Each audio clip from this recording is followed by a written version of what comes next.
الحمد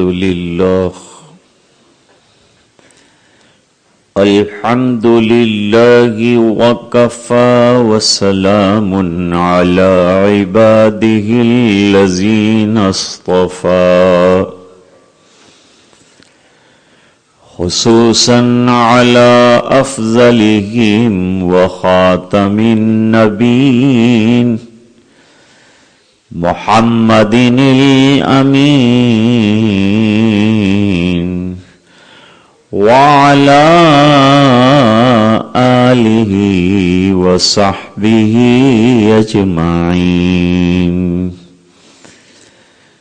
أما بعد فأعوذ بالله من الشيطان الرجيم بسم الله الرحمن الرحيم فبما رحمة من الله لنت لهم ولو كنت فظا غليظ القلب لانفضوا من حولك صدق الله العظيم اللهم صل على سيدنا محمد وعلى آل سيدنا محمد وبارك وسلم.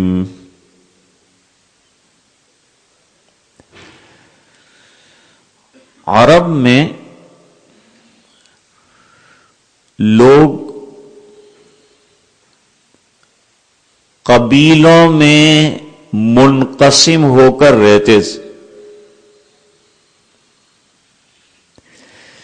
کوئی متحدہ ریاست عرب میں نہیں تھی. الگ الگ قبائل میں زندگی گزارتے تھے اور قبیلوں میں آپس میں بڑی رسا کشی رہتی.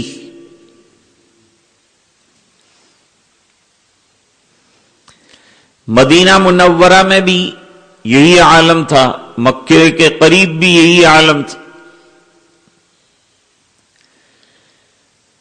مدینہ منورہ میں دو بڑے قبیلے تھے، اوس اور خزرج. حضور صلی اللہ علیہ وسلم کے تشریف لانے سے پہلے 100 سال ان کے درمیان عداوت رہی اور جتنے سر پھرے تھے وہ سب مر گئے، لڑ لڑ کے ختم ہو گئے.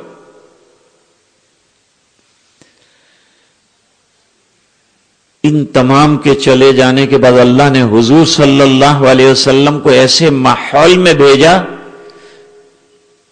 کہ بہت مقابلہ آرائی نہیں کرنی پڑی اور اللہ تعالیٰ نے دین کا بول بالا کر دیا.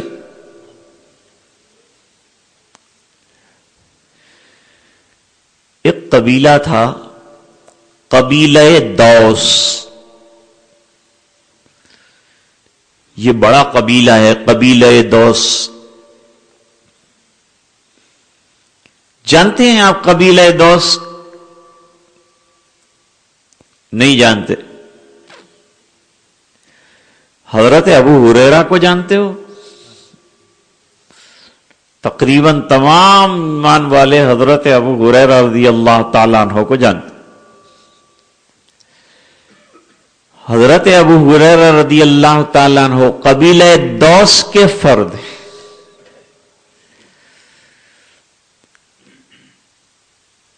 اور حضور پاک صلی اللہ علیہ وسلم نے قبیلہ دوس کے لیے دعا فرمائی.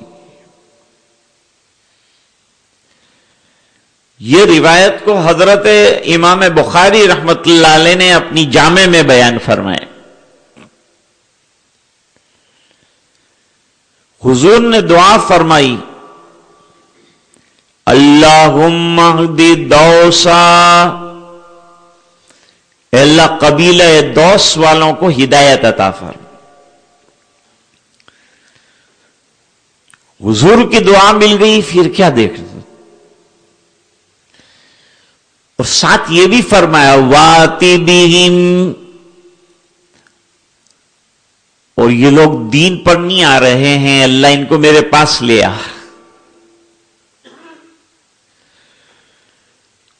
کئی قبائل اس دعا کے بعد آپ صلی اللہ علیہ وسلم کی خدمت میں حاضر ہوئے اور ایمان قبول کیا.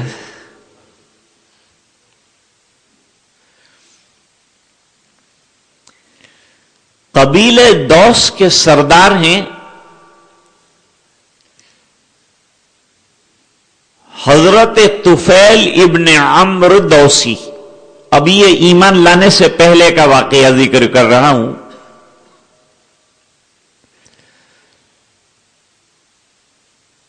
طفیل ابن عمرو دوسی حضور صلی اللہ علیہ وسلم کے نبوت ملنے کے اور دعوت دینے کے بعد مکہ مکرمہ میں عمرے کے لیے آئے. عرب میں بت پرستی عام تھی. خود بیت اللہ کے اندر بھی بت رکھے ہوئے تھے، قبائل کے بت بھی الگ الگ تھے. اس کے باوجود وہ لوگ اللہ کو مانتے تھے اور توحید کے مقر تھے، لیکن اللہ کے ساتھ جو ہے وہ بتوں کو شریک کرتے تھے، اس لیے مشرک کہلائے.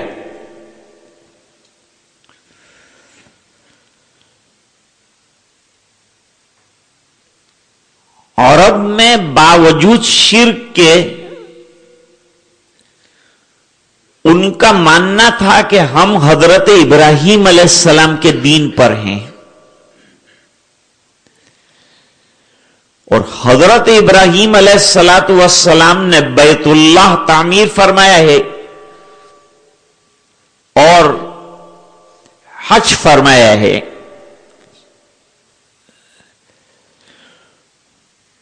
اور دعا فرمائی ہے کہ اے اللہ بیت اللہ میں نے بنایا، حاجیوں کو تو بھیج دے. اس دعا کے وقت وہاں کوئی نہیں تھا، لیکن اللہ نے پورے عالم کے آنے والے لوگوں کے کانوں میں یہ بات پہنچائی، جنہوں نے لبیک کہا وہ حج میں جاتے ہیں. اب کوئی کہے کہ ہمیں تو علم ہی نہیں ہے کہ ہم نے لبیک کہا، تو ہم کو تو شام کو کیا کھایا ابھی یہ بھی معلوم نہیں ہے. ہمارے علم ہونے نہ ہونے سے کیا فرق پڑتا ہے؟ لیکن مشائخ میں سے بعض ایسے ہیں کہ جنہوں نے کہا کہ ہم نے 5 مرتبہ لبیک کہا، کسی نے کہا 10 مرتبہ لبیک کہا.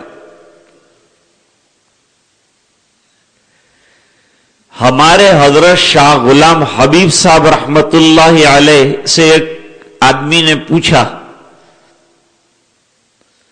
کہ حضرت کتنے حج کیے؟ تو حضرت ایسی باتوں کو پسند نہیں فرماتے تھے، چھپاتے تھے. اس کو کہا تو پیدا بھی نہیں ہوا تھا جب سے حج کر رہا ہوں، گنتا نہیں ہوں کتنے ہوئے، اللہ کے لیے کرتا جاتا ہوں.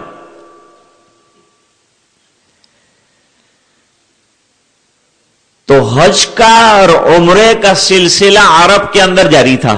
ہر سال وہ حج کے موسم میں اور عمرہ بھی کرتے تھے رجب کے مہینے میں.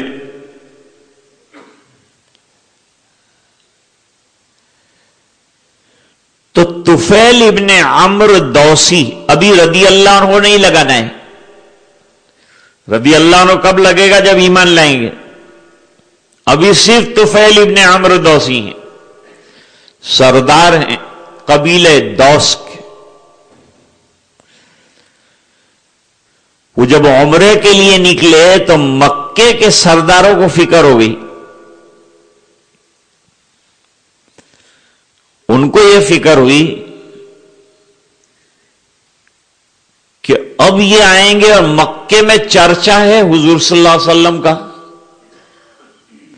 نبوت کا بھی چرچا ہے، اور حضور تبلیغ کے اولین دور میں جب کسی کو دعوت دیتے تھے تو صرف قرآن شریف پڑھتے تھے.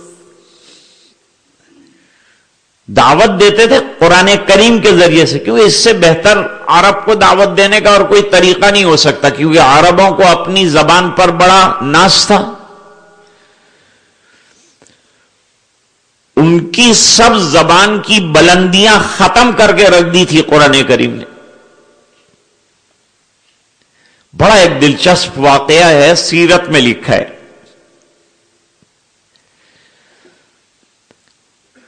مکہ مکرمہ میں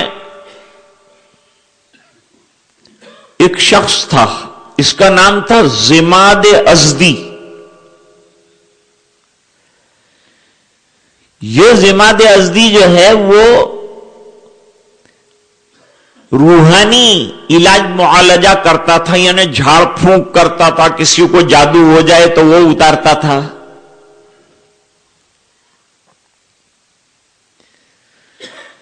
آپ صلی اللہ علیہ وسلم نے جب دین کی دعوت دینا شروع کیا تو عرب لوگوں نے مل کر مشورہ کیا کہ ان کی دعوت سے لوگوں کو الگ کرنے کے لیے کیا پروپیگنڈا کرنا چاہیے. تو انہوں نے یوں کہا کہ ان کو مسحور کہو، مطبوب کہو. مطبوب کے معنی بھی مسحور کے آتے ہیں، یعنی ان کے اوپر تو جادو کا کوئی اثر ہو گیا، اس وجہ سے ایسی بہکی بہکی باتیں کرتے ہیں. حالانکہ جو قرآن پڑھے گا اس کے اوپر سحر کا اثر ختم ہو جائے گا. اتنی مبارک کتاب ہے یہ.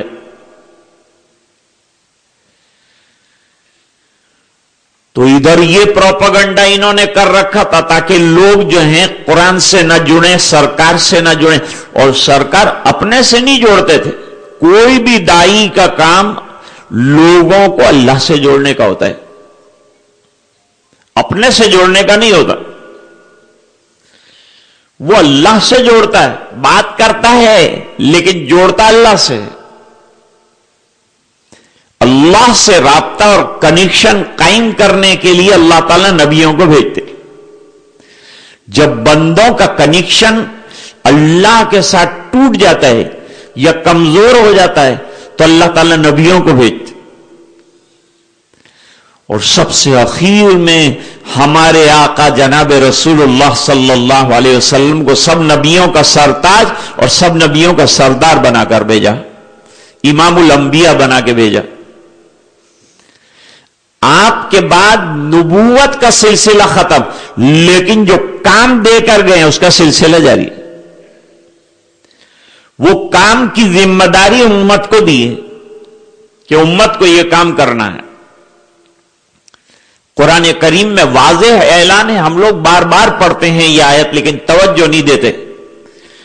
ہم لوگ کیا سمجھتے ہیں کہ تبلیغ تو وہ فلان صاحب ہیں ان کا کام ہے. نہیں، تبلیغ ہر ایمان والے کا کام ہے. ہر ایمان والے کو دین کی دعوت دینی ہے اور دین کا کام کرنا ہے اور خود بھی دین کے اوپر چلنا ہے.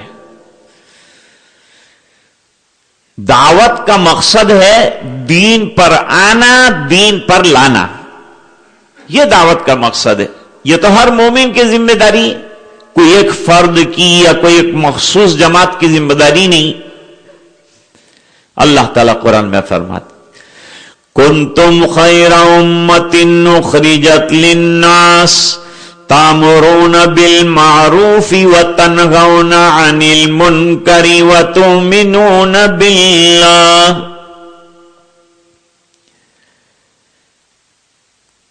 اب یہ ذمہ داری اللہ تعالیٰ نے امت کے اوپر ڈال دی.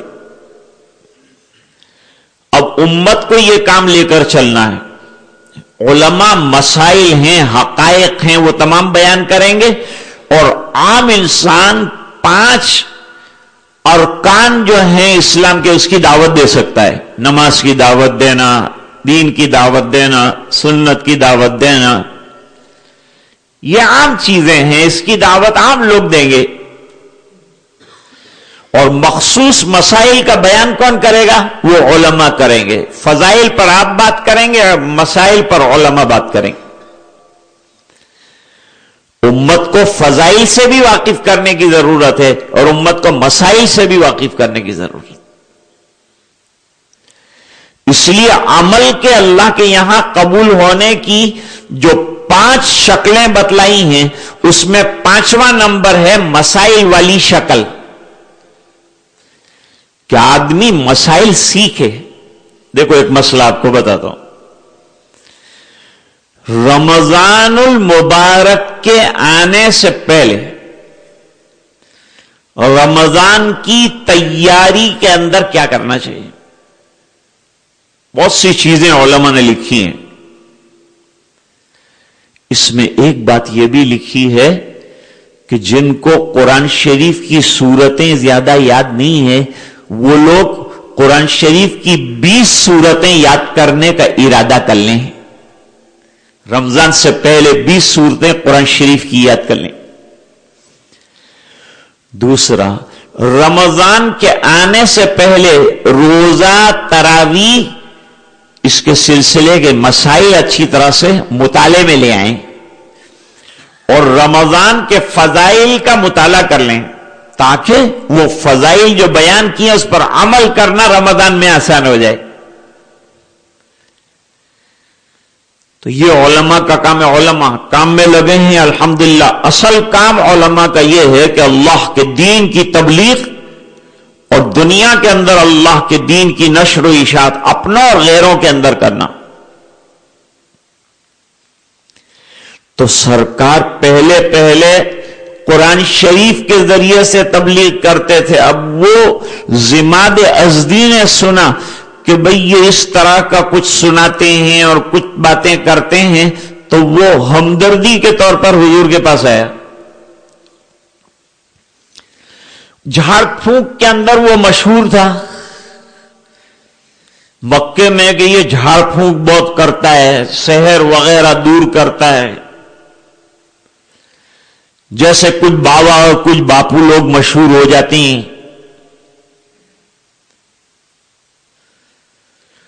لڑکی کو لے کر گئے بابا کے پاس کہ یہ عرس میں گئی تھی کھلے بال رکھ کر تو اس کو اثر ہو گیا. کیا ضرورت تھی عرس میں جانے کی کھلے بال رکھ کے؟ کیا ضرورت؟ اب باہر کا اثر ہو گیا. یہاں تو سب عورتیں کھلے بال رکھ کے چلتی، ان کے اوپر تو کچھ اثر نہیں ہوتا. سب انڈیا کے اندر ہی جو ہے جنات جمے ہوئے ہیں. میرے والد صاحب رحمت اللہ علیہ کسی حافظ قرآن کو تعویذ نہیں دیتے تھے. ارے حضرت حافظ صاحب آپ کے سینے میں پورا قرآن کریم ہے، اس کو پڑھو، سب بیماریوں کی دوا تو یہ ہے تمہارے پاس. تعویذ کی کیا ضرورت؟ تم خود تعویذ ہو. اللہ تعالیٰ نے قرآن شریف کی ایک ایک آیت کے اندر طاقت رکھی ہے، نور رکھا ہے، نورانیت رکھی.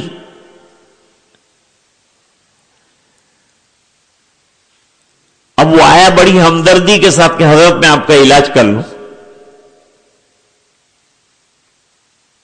کیا علاج کرو گے؟ تو کہا آپ کے اوپر سحر کا اثر ہوا ہے اور میں سحر کاٹنا اور یہ جھاڑ پھونک بہت اچھی طرح جانتا ہوں، یہ تو آپ کو معلوم ہے، تو میں فری میں یہ کام کر دوں گا. ویسے باپو لوگوں کی بڑی فیس ہوتی ہے، 500 پاؤنڈ 1000 پاؤنڈ کا تعویذ، الگ الگ قسم کے تعویذ بنتے ہیں، بڑی قیمت لیتے ہیں. آدھا بخار تو لوگوں کا اسی سے اچھا ہو جاتا ہے. اللہ کی ذات پہ یقین پیدا کرو، اللہ کی ذات پہ بھروسہ رکھو،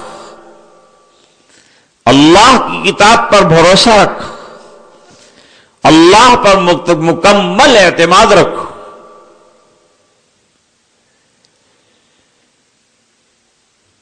تو حضور پاک صلی اللہ علیہ وسلم نے فرمایا کہ ٹھیک ہے علاج تو آپ کریں گے لیکن پہلے میں چند چیزیں سناتا ہوں وہ سن لو. تو حضور نے تو قرآن نہیں سنایا اس وقت. کیا سنایا؟ میں سناتا ہوں آپ. الحمد للہ نحمده ونستعینه ونستغفره ونؤمن به ونتوکل علیہ ونعوذ باللہ من شرور انفسنا ومن سیئات اعمالنا من يهده الله فلا مضل له ومن يضلله فلا هادي له ونشهد أن لا إله إلا الله وحده لا شريك له ونشهد أن محمدا عبده ورسوله. بیان میں خطبے کے طور پر یہ پڑھا جاتا ہے، یہ مسنون ہے. اس خطبے سے شروع کریں. اس نے یہ سنا تو کہا میں نے تو یہ پہلی مرتبہ ایسا کلام سنا ہے. آپ کو سحر نہیں ہے، بلکہ مجھے سحر کا کچھ اثر ہے. حضرت آپ نے تو میرا علاج کر دیا، اتنا رویا، ہاتھ دونوں پھیلائے، یوں کہا مجھے جلدی مسلمان بناؤ، مجھے جلدی مسلمان بناؤ، مجھے جلدی مسلمان بناؤ. ابھی تو قرآن نہیں سنایا، ابھی تو خالی خطبہ سنایا، اس میں وہ ایمان لے آیا. تو جب قرآن سنائیں گے تو کیا ہوگا؟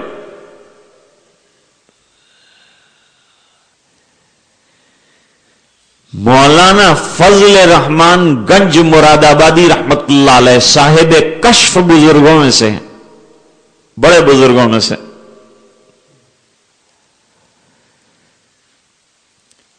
ان کے پاس ایک عالم جو ہیں بخاری شریف کی سند لینے کے لیے گئے.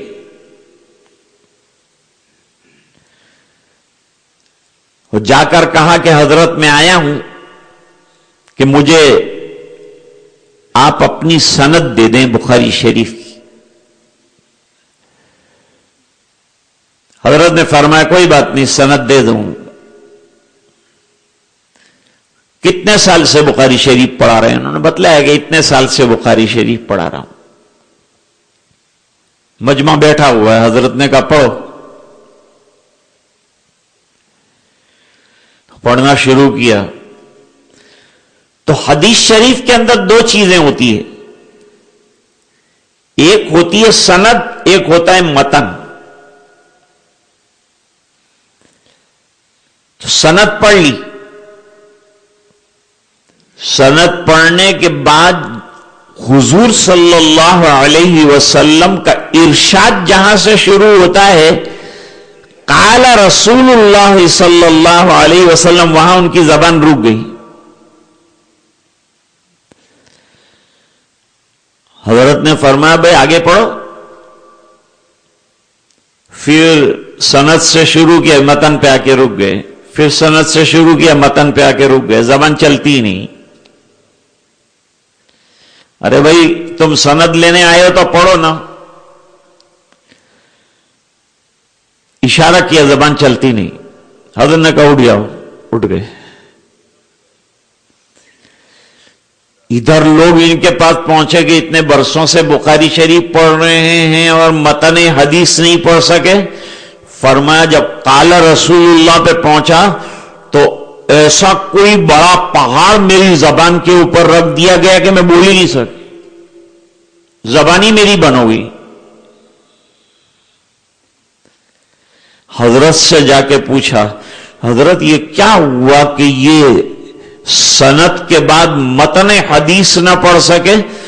جواب دیا کہ میں نے ذرا توجہ کر کے حدیث شریف کی عظمت ذرا جو ہے ان پر کھولی تھی، ان کے دل پر، تو اس کا بوجھ اتنا پڑا کہ جس کی وجہ سے وہ متن حدیث نہ پڑھ سکے. جب حدیث شریف کا یہ عالم ہے تو پھر قرآن شریف کا کیا عالم ہوگا؟ اللہ کے کلام کا. جب کلام رسول کا یہ عالم ہے تو کلام الہی کا کیا عالم ہوگا؟ تو مکے کے سردار ڈرے کہ اب مکے آئیں گے اور مکے میں قرآن کریم کا چرچا ہو رہا ہے اور سرکار جو ہیں عمرے میں آنے والے، حج میں آنے والے لوگوں کو خاص دعوت دینے جاتے تھے. جو باہر سے قبائل آتے تھے ان کو جا کر خاص طور پر دین کی دعوت دیتے تھے کہ مجھے اللہ نے نبی بنا کر بھیجا ہے.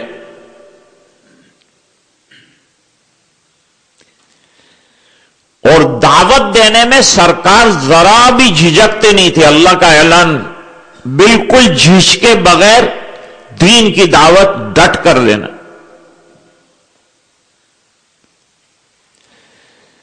مکہ مکرمہ میں ایک بڑا پہلوان تھا.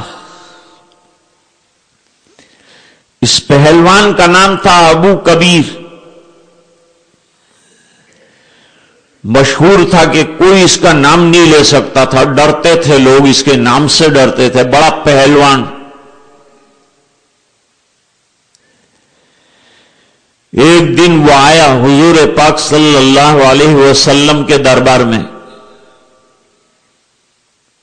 سب گھبرا گئے کہ اب کیا ہو گئے، تو پہلوان ہے تو مارو کاٹو والا ہے، کیا کریں گے. کہا تم کیا دعوت دیتے ہو؟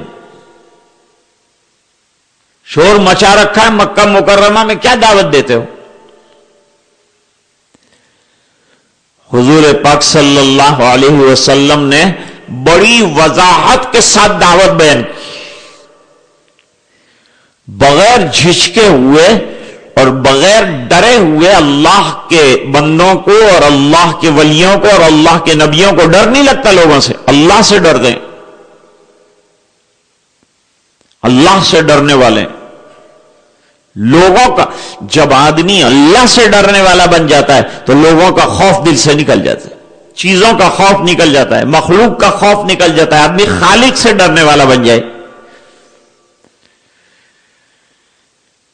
حضور نے فرمائے ایک اللہ کے دین کی دعوت دیتا ہوں، ایک اللہ کی طرف آؤ. فَفِرُّوا إِلَى اللَّهِ إِنِّي لَكُمْ مِنْهُ نَذِيرٌ مُبِينٌ.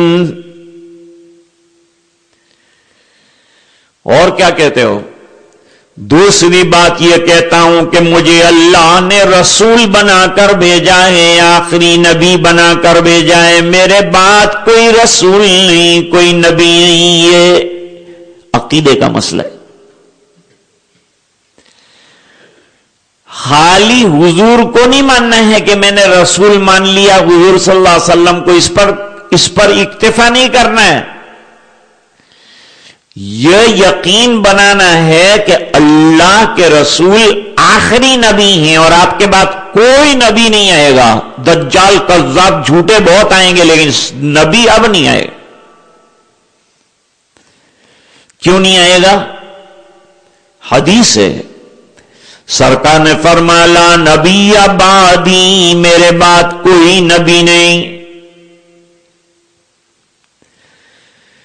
رات کو لائٹیں جلتی ہے، ستارے جھیل ملاتے ہیں، چاند نکلتا ہے، صبح میں آفتاب نکلتا ہے. جہاں آفتاب آیا کہ لائٹیں گل کر دی جاتی ہیں، ستارے غائب ہو جاتے ہیں. سرکار نبوت کا آفتاب ہیں. جب آفتاب آ گیا کسی اور روشنی کی ضرورت ہی نہیں. قرآن نے اعلان کر دیا الیوم اکملت لکم دینکم واتممت علیکم نعمتی ورضیت لکم الاسلام دینا. سرکار نے فرمایا نا خاتم النبیین، میں خاتم النبیین بنا کر بھیجا گیا ہوں. اس عقیدے کو جما لو اپنے دل کے اندر. لا نبی بعدی، میرے بعد کوئی نبی نہیں. اور دوسری حدیث سناتا ہوں، بخاری شریف میں یہ حدیث موجود. بعثت انا والساعۃ کہاتین، اشارہ کیا. بہت سی باتیں سرکار نے اشاروں سے سمجھائی ہے. فرمایا مجھے اور قیامت کو یوں ساتھ بھیجا گیا ہے، اس انگلی میں اور اس انگلی میں بیچ میں فاصلہ نہیں، ڈسٹنس نہیں. There is no distance between this finger and this finger.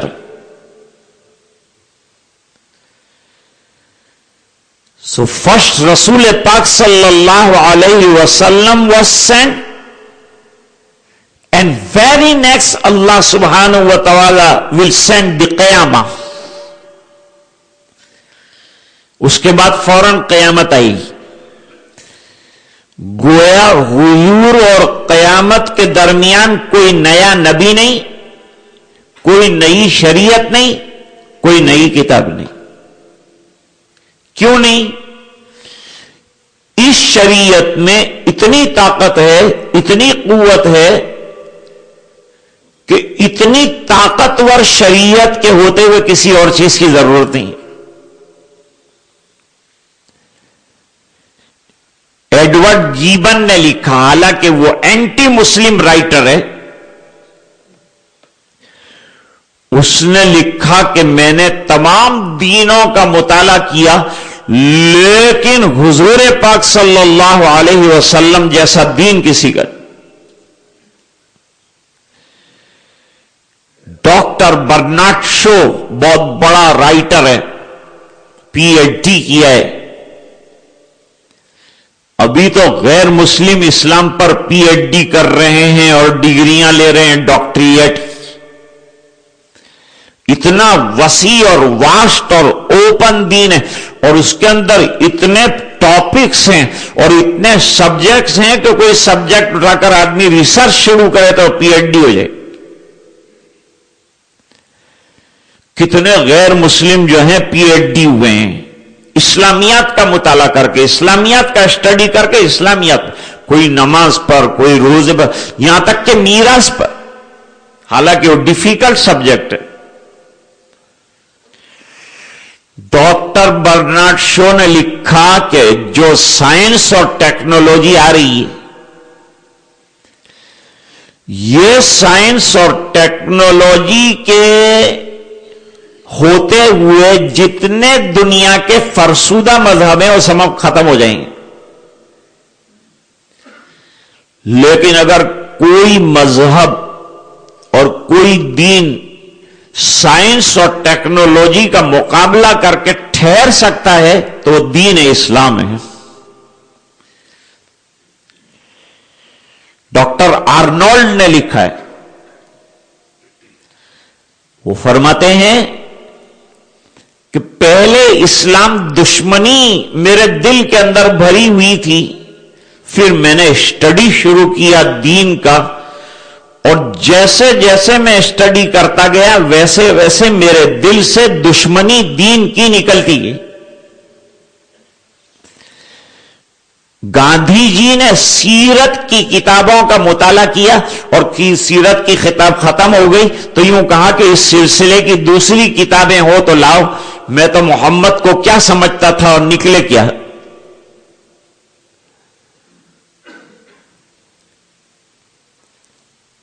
بڑے بڑے اسکالرز جنہوں نے مطالعہ کیا ہے انہوں نے اسلام کے سچے دین ہونے کا اقرار کیا ہے. ایک بزرگ جو ہے رویندر ناتھ ٹیگور کے ساتھ سفر کر رہے تھے. رویندر ناتھ ٹیگور نے اپنا ایک نیا دین بنایا تھا. ادھر سے کچھ لیا، ادھر سے کچھ لیا، ادھر سے کچھ لیا، اور انہوں نے ایک نیا دین بنایا تھا، لیکن وہ دین چلا نہیں. ہمارا راشٹر گیت جنہوں نے لکھا ہے، جن گن من جو ہے نا، وہ انہوں نے لکھا ہے. حالانکہ اس سے اچھا ترانہ اقبال نے لکھا ہے، لیکن تعصب کی وجہ سے وہ نہیں چل سکا، ورنہ بہترین ترانہ اقبال نے لکھا ہے ہندوستان کے لیے. رویندر ناتھ ٹیگور کو اس عالم دین نے پوچھا کہ آپ کے اعتبار سے آپ نے جو دین تجویز کیا ہے وہ بہترین ہے، تو چلتا کیوں نہیں؟ اس کے فالوورز کیوں نظر نہیں آتے؟ انہوں نے کہا میں نے اسٹڈی کر کے کتاب میں دین تو لکھ دیا، لیکن مجھے یہ دین پر عمل کرانے کے لیے آدمی نہیں ملے، کوئی عمل کرنے تیار نہیں ہوتا۔ اور حضور صلی اللہ علیہ وسلم کا کمال یہ رہا کہ آپ نے جہاں دین کو کھولا وہاں عمل کرنے والے اتنے لوگ خون کی قربانیاں دے کر تیار ہو گئے کہ یہ دین چل پڑا، میرا دین ٹھپ ہو گیا۔ یہ دین کے تو چلنے کا اللہ کی طرف سے وعدہ ہے اور قیامت تک چلے گا یہ دین۔ ابھی لوگ بیچارے بہت ڈرتے ہیں، گھبراتے ہیں، یہ گھبراتے ہیں۔ اتنے سنگین حالات ہوئے ہندوستان میں، 10 لاکھ لڑکیاں غیر مسلموں کے ساتھ چلی گئی اور ان لوگوں کا 40 لاکھ کا ٹارگیٹ ہے کہ 24 تک ہم لوگ جو ہیں 40 لاکھ لڑکیوں کو ہندو بنا کر ہندو لڑکوں سے شادی کروائیں گے۔ بیچارے علماء بہت محنت کر رہے ہیں، کوششیں کر رہے ہیں، اور بھی لوگ لگے ہوئے ہیں کام میں۔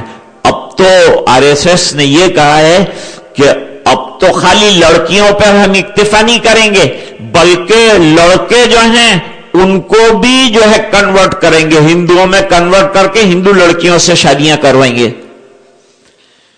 اور ابھی آج جو ہے ایوب بھائی کے ساتھ میری دوپہر کو بات چیت ہو رہی تھی، تو اس میں انہوں نے کہا کہ وہ لوگ جو ہے ہندو دھرم میں تبدیل ہونے پر کیا کیا فائدے آپ کو حاصل ہوں گے وہ بتاتے ہیں۔ اس میں پہلا فائدہ یہ بتاتے کہ تم کو پردہ نہیں کرنا پڑے گا، ہر جگہ تم کو گھومنا ہو آسانی کے ساتھ گھوم سکتے ہیں، پردہ کرنے کی ضرورت نہیں، پیسے کی تم کو کوئی تکلیف نہیں رہے گی، بہت آسانی کے ساتھ، اور یہ 5 وقت جو نماز ہے وہ بھی تم کو نہیں پڑھنی پڑے گی، بالکل فری ہو جاؤ گے۔ اب کون آئے گا ایسی باتوں میں؟ ایسی باتوں میں ایسے لوگ آتے ہیں جن کے عقیدے کچے ہیں، جن کے عقیدے کچے ہیں وہ ایسی باتوں میں آتے ہیں، اور جن کے عقیدے انتہائی طور پر پختہ، بلیف کہتے ہیں نا آپ لوگ، وہ بلیف جن لوگوں کے نہایت سٹرونگ ہے ان کو کوئی اثر نہیں ہوتا۔ دیکھو ایک واقعہ سناؤں کہ جن کا ایمان مضبوط تھا ان کے خون کے فوارے نکل گئے جب بھی وہ دین سے نہیں ہٹے۔ ایک واقعہ ہے، سچی بات ہے۔ حضرت عمار ابن یاسر ایک مشہور صحابی ہیں، ان کے والد حضرت یاسر بھی شہید ہوئے ہیں، وہ بھی ایمان لائے تھے، اور حضرت عمار کی والدہ سمیہ پہلی اسلام کی شہید خاتون، سرکار کے پاس سے مکی زندگی میں آ رہی تھی، یہ کسی زمانے میں باندھی تھی، ایمان بڑا پکا لے کے آئی تھی۔ پکے ایمان کا مطلب یہ ہے کہ سر کٹ جائے، جان جائے، ایمان نہ جائے۔ چنانچہ آ رہی تھی گھر پر، راستے میں ابو جہل، ابو لہب، یہ بڑے سردار مکے کے، انہوں نے روک لیا، روک کر کہا کہاں جا رہے ہو؟ کہاں سے آئی؟ کہا محمد کے یہاں سے۔ وہی بات جو ہے ڈرنے کی نہیں بات۔ کہاں سے آئی؟ محمد صلی اللہ علیہ وسلم کے پاس سے آئی۔ کیوں گئی تھی وہاں؟ کا دین سیکھنے گئی۔ نبی کے پاس تو دین ملتا ہے، نبی کے پاس ایمان ملتا ہے، نبی کے پاس یقین کی دنیا ملتی، بیٹھ جائے تو آدمی کا یقین بن جائے، ایمان بن جائے، دین بن جائے۔ حضرت عمر چند منٹ بیٹھے، اللہ نے زندگی بدل ڈالی۔ حالانکہ وہ جانتی تھی کہ ایسا کہنا میری جان کا خطرہ ہے، اور وہی ہوا۔ کہا کہ پرانے دین پر واپس آؤ گی؟ کہا بڑی مشکل سے تو اللہ تعالی نے ہدایت عطا فرمائی، اور ہدایت ملنے کے بعد پھر گمراہی کی طرف چلے جاؤں؟ اس موقع پر ٹھہر کر ایک دعا کا تذکرہ کر دوں تو اچھا ہے۔ ایک دعا ہے، ربنا لا تزغ قلوبنا بعد إذ هديتنا وهب لنا من لدنك رحمة إنك أنت الوهاب.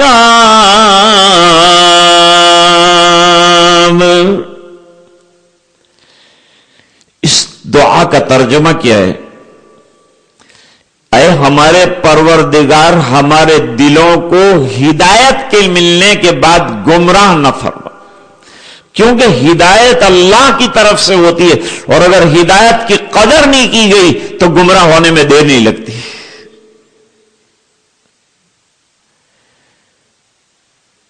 اللہ تو بڑا عطا فرمانے والا، تو بڑا دینے والا ہے، تو اللہ کے پاس ہدایت ہمیشہ باقی رہے اس کی بھیک مانگنا ہے. اس لیے سورہ فاتحہ کیا دیا ہے؟ ہر آیت ہر رکعت میں سورہ فاتحہ دیے. اہدنا الصراط المستقیم،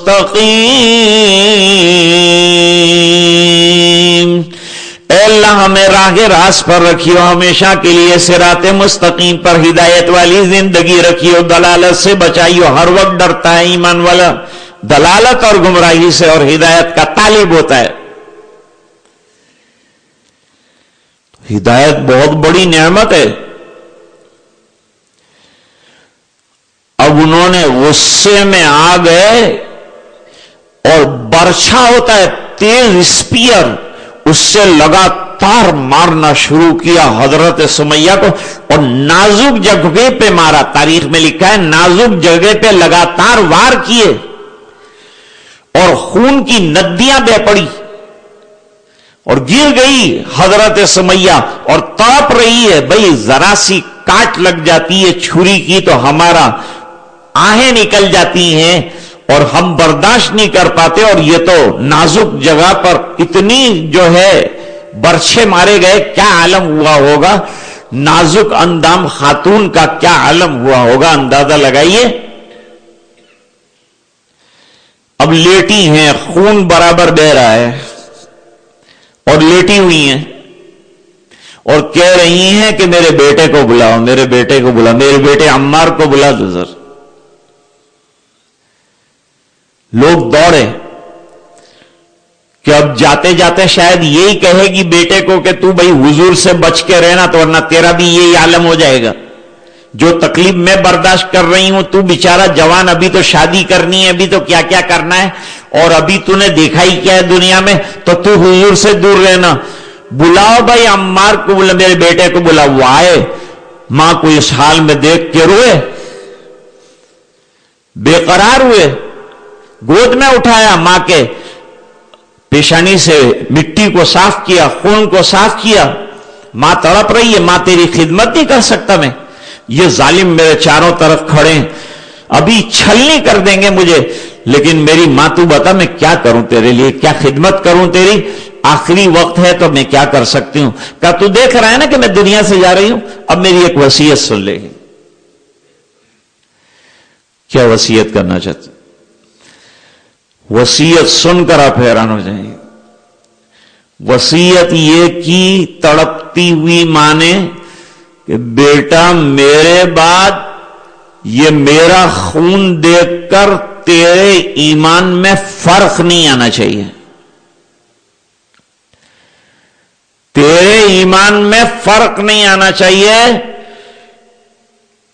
اور اس سے زیادہ تجھے تکلیف ہوگی لیکن اسے تجھے برداشت کرنا ہے، اور سرکار کے ساتھ کھڑے رہنا ہے یہاں تک کہ کل آخرت میں اور حشر میں تیرا اور میرا ساتھ ہو جائے، اور تو نبی کریم صلی اللہ علیہ وسلم کے شیدائیوں میں اور عاشقوں میں اٹھے اور میرے ساتھ تیری ملاقات ہو، اور تو یقین کے ساتھ بتانا کل آخرت میں کہ یہ تڑپتے ہوئے حال میں اور اتنا بہا ہوا خون، اس کے باوجود میں ایمان پر دنیا سے جا رہی ہے. آج ہماری لڑکیاں چلی جا رہی ہیں، ہماری بچیاں چلی ہے، کیونکہ سب سے زیادہ اس وقت ضرورت اس بات کی ہے کہ ہم ہمارے بچے اور ینگ جنریشن کو عقیدوں کی بہترین تعلیم دیں، اور عقیدوں سے واقف کریں، ان کو مسجد کے ساتھ جوڑیں، مدرسوں کے ساتھ جوڑیں. یہ دنیا کا اور ایجوکیشن جو ہائی لیول کا اور ورلڈلی جو ایجوکیشن لے رہے ہیں یہ منع نہیں ہے، یہ لے سکتے ہیں. ہمارے بچے اچھے سے اچھی یونیورسٹی میں پڑھ سکتے ہیں، لیکن عقیدہ پکا دے کر ان کو بھیجیے تاکہ وہاں ان کے عقیدوں کو کوئی چینج نہ کر دے. مال کی لالچ میں یہ دین نہ چھوڑ دیں. اس کی فکر کرنا یہ ماں باپ کی اور پیرنٹس کی ذمہ داری اور رسپانسبلٹی. چنانچہ قرآن کریم نے اس کی طرف بہت زبردست طریقے پر اشارہ فرمایا، توجہ دلائی، فکر فرمائی. امت کو جن چیزوں کی ضرورت ہے ان کے بارے میں قرآن کریم نے برابر پوائنٹ آؤٹ کیا ہے، توجہ دلائی. اس لیے 1400 سال کے بعد بھی یہ کتاب پرانی نہیں ہے، بلکہ بالکل جوان کتاب اللہ تعالیٰ نے ہمیں عطا فرمائی. اور جتنا زمانہ اور پرانا ہوتا جائے گا نا، اتنا قرآن قیمتی بنتا جائے گا اور اس کی ضرورت اتنی زیادہ بڑھتی جائے گی. اس لیے قرآن مت چھوڑو، قرآن عقیدوں کو مضبوط کرنے والی کتاب ہے. اللہ فرماتے ہیں یا ایھا الذین آمنوا قوا انفسکم، اے ایمان والو پہلے تو اپنے ایمان کی حفاظت کرو، اپنے آپ کو بچاؤ آگ سے. چاروں طرف گناہوں کا الاؤ جل رہا ہے، اس میں کہیں جل نہ جاؤ، اس کا خیال رکھو. اور آگے کیا فرمایا؟ وَأَهْلِكُمْ نَارًا، اور اپنے فیملی ممبرز میں چھوٹا بچہ، بڑا بچہ، اپنی وائف، اپنی فیملی کا خیال رکھو، کہیں ایمان سے ہٹ نہ جائیں، گناہوں کے سمندر میں ڈوب نہ جائیں، ان کا ایمان سلامت رہے.